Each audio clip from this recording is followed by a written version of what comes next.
40 दिन के अंदर 2 बार इमरजेंसी लगा दी गई। लगभग 12 मंत्रियों के घर जला दिए गए। पीएम का भी घर नहीं छोड़ा, उनका भी घर जला दिया।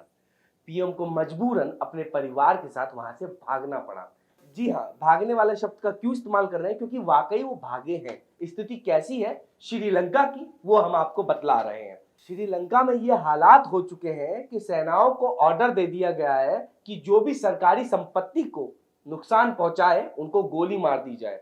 सोचिए कितना डरा हुआ और तनातनी का माहौल है। आखिर ये माहौल कैसे बना और कई दिनों से बन रहा है, उसके बारे में हम आपको बतला देते हैं। शुरुआत उनके मित्र से करते हैं, जो अपने बहुत प्यारे मित्र उनके चाइना, जिन्होंने शुरुआत में बिना बात के उनको श्रीलंका को पैसा दिया और बाद में उनका ब्याज तक चुका नहीं पा रही श्रीलंका। स्थिति ये हो चुकी है कि विदेशी मुद्रा खत्म हो चुका है। आपको बता दें, आईएमएफ के रिकॉर्ड के हिसाब से लगभग श्रीलंका पर $35 बिलियन का कर्जा है और लगभग $7 बिलियन उन्हें देने हैं अभी चंद दिनों के अंदर। भारत लगातार पिछले दिनों से मदद तो करता आ रहा है, पर अब भारत पर भी लाछड़ लग चुके हैं। श्रीलंका के कुछ निवासियों का कहना है कि जो जो मंत्री वहां से भाग रहे हैं वो भारत में जाकर शरण ले रहे हैं और भारत उनकी मदद कर रहा है। भारत की तरफ से एक बयान जारी हुआ है। भारत ने साफ कह दिया है कि हमने किसी को शरण नहीं दी है, ना ही अभी तक किसी की मदद की है, पर हाँ, श्रीलंका को बार बार हम पैसे देकर मदद जरूर कर रहे हैं, जिससे श्रीलंका उभर सके। आखिर किस वजह से श्रीलंका डूबता जा रहा है, आज उस पर भी बात कर लेते हैं। जब एक ही परिवार के सदस्य को सत्ता मिल जाती है तो सत्ता कहीं ना कहीं डूबने लगती है। वही हाल हमारे देश का भी था। कांग्रेस ने इनडायरेक्टली अंदर से खोखला करती जा रही थी भारत देश को, उसी तरह श्रीलंका का भी हाल था। श्रीलंका 1948 में आजाद तो हुआ था, उसके बाद जो स्थिति आजादी के टाइम पर भुखमरी वाली थी, वो आज स्थिति फिर हो चुकी है। उसकी वजह क्या है? उसकी वजह परिवारवाद है। आपको एक चार्ट लिस्ट दिखा देता हूं।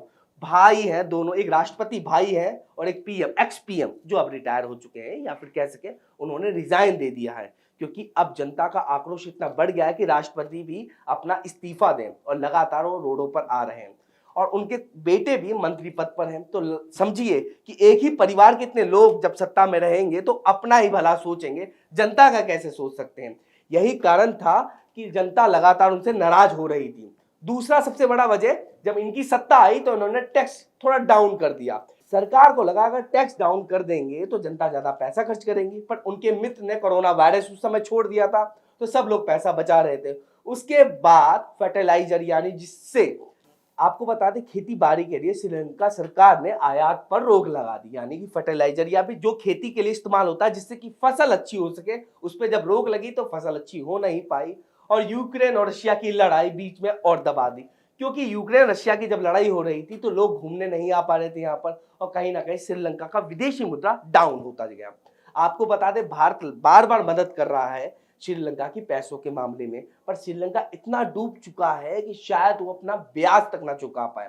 स्थिति समझते हैं कि आखिर जो आप टैक्स फ्री करते हैं, आखिर जब टैक्स फ्री कर देंगे तो आपके पास विदेशी मुद्रा या फिर आपके पास पैसा कम रहेगा। जब पैसा कम रहेगा तो आप जनता की सेवा नहीं कर पाएंगे, क्योंकि अनाज के लिए भी लोग रो रहे हैं।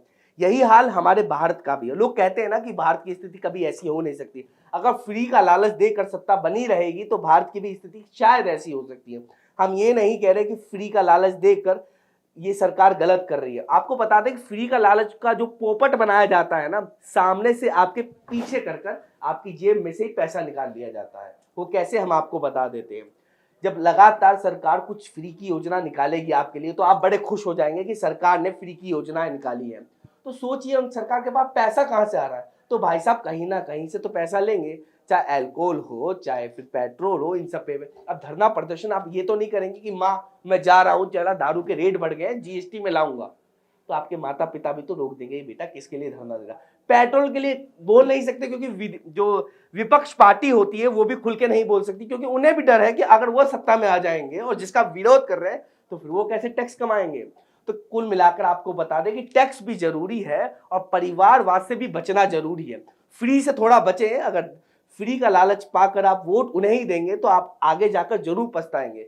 तो फ्री की जो सत्ता देता है उसकी उसकी लालच भी समझिए, वो फ्री का लालच इस वजह से दे रहा है कि आपका वोट ले सके। हम वापस श्रीलंका पर आते हैं और आपको बताते हैं कि श्रीलंका उभर सकता है, अभी उसे संभलने की जरूरत है। जिस तरह श्रीलंका के हालात लग रहे हैं कि अभी कुछ दिन और वहां पर तनातनी रहेगा। आपको क्या लगता है कि श्रीलंका कैसे उभर पाएगा? अपनी राय जरूर भेजें और भी अपडेट्स के लिए बने रहे ऑथम न्यूज के साथ। धन्यवाद।